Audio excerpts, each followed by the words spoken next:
Soal selanjutnya, suatu hidrokarbon memiliki Mr86 terdiri dari 83,72% massa unsur C dan 16,28% massa unsur H. Jika AR dari C12 dan AR dari H itu 1, ditanya jumlah isomer hidrokarbon tersebut adalah. Oke, kita lihat dari soal katanya ada suatu hidrokarbon. Hidrokarbon itu pasti senyawa yang mengandung C dan H. Kita anggap C-nya itu sebanyak X, H-nya sebanyak Y. Oke, dari soal katanya massa dari C-nya itu katanya 83,72%, sedangkan H-nya itu 16,28%. Oke, kalau kita misalkan massa dari hidrokarbon tersebut 100 gram, maka nanti massa dari C adalah 83,72 gram, sedangkan dari H itu 16,28 gram. Nah, lihat harga X sama Y tadi, kita misalkan banyaknya C itu adalah X, banyaknya H itu adalah Y. Ya, harga X sama Y itu merupakan perbandingan mol. Maka nanti massanya itu masing-masing dibagi dengan AR-nya masing-masing. Ya. Jadi ntar 83,72 dibagi AR dari C 12, kemudian 16,28 dibagi AR dari H 1.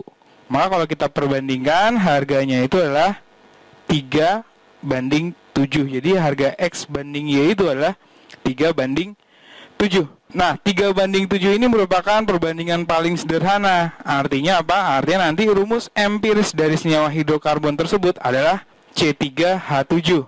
Nah, itu rumus empirisnya. Kemudian kalau rumus molekul itu kan merupakan kelipatan dari rumus empiris. Berarti rumus molekulnya kita tulis C3H7 dikali faktor pengalinya. Kita misalkan N. Oke, maka karena rumus molekul itu merupakan kelipatan dari rumus empiris, maka dipastikan MR dari rumus yang akan kita cari itu juga merupakan kelipatan dari MR rumus empiris. Berarti kita bisa tuliskan 86 itu MR dari rumus molekul yang akan kita cari sama dengan N, itu faktor pengalinya, dikali MR dari rumus empiris, yaitu 43. Maka kita dapat harga N itu adalah 2.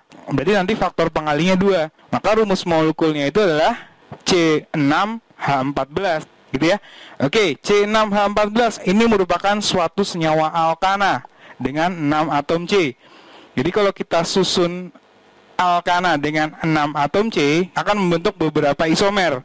Oke, kita buat isomer ya. Yang pertama, seandainya rantainya lurus dengan 6 atom C, berarti akan terbentuk senyawa seperti ini. Nah, senyawa ini adalah namanya normal heksana. Kemudian, kalau kita buat satu cabang seperti ini gambarnya, maka akan terbentuk senyawa yang namanya 2-metil pentana. Kemudian cabangnya kita geser, akan terbentuk senyawa ini, ya. Maka nama dari senyawa ini adalah 3-metil pentana. Terus masih bisa lagi? Oke, kita otak-atik lagi. Oke, kita dapat senyawa seperti ini. Nah, senyawa seperti ini dinamakan dengan 2,2-dimetil butana. Masih bisa lagi nggak? Oke, kalau ternyata kita dapat senyawa seperti ini. Nah, senyawa seperti ini dinamakan dengan 2,3-dimetil butana.